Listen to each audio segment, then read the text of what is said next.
Good evening, everybody. I'm Brad Means. And I'm Jenny Montgomery. Thank you for joining us. Coverage you can count on begins with the latest on a homeless man who was found dead last week in downtown Augusta. Nathan Lewis's body was found inside a trash can Thursday morning. 17-year-old Lamar Witt and 19-year-old Keshaun Walters are both charged with murder in that case. Warrants accuse them of beating Lewis with a metal pipe, a sandbag, and rocks. It isn't clear whether Witt and Walker knew Lewis. And while that investigation continues, this case certainly raising questions about homelessness and public safety and the resources available for people living on the streets. Chartavius Admin live on Broad Street now with a closer look at the challenges faced by the homeless and those trying to help them. Chartavius. Yeah, Brad. Well, I'm holding the arrest warrants for the two teenagers charged in this case. These documents give us new details about what investigators say happened here on Broad Street.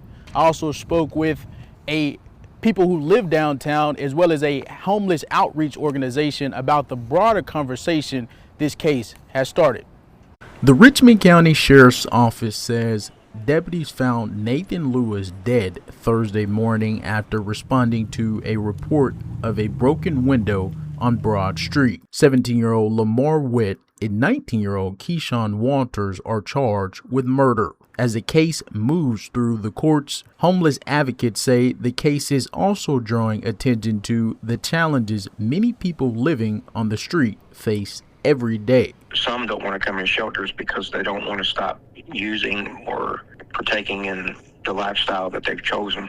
Our shelter and a lot of shelters, they can't be intoxicated.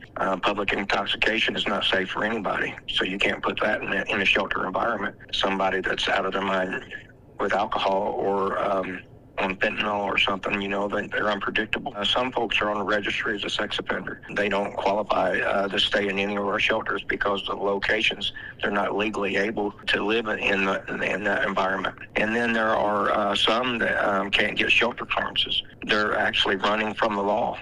People who live downtown say they want to see more done to address both public safety and the needs of the homeless. The government or the city step up and make housing or make a place for these homeless people. I mean, a lot of them need help. A lot of them don't want the help. They'd rather be out on the streets. Well, in that case, stay on the streets. The city is worried about the wrong things at the wrong times. Like I said, I never imagined Augusta being the way it is. The executive director of Garden City Gospel Ministry says people who are ready to change their lives should take advantage of the help that's available. I don't know the circumstances behind this particular case to say that it had anything to do with drugs. But if it would sober up somebody on the streets, the reality, if they have an opportunity to do something different, they need to go ahead and make a decision to do it now, to get into rehab or something and to get off the streets.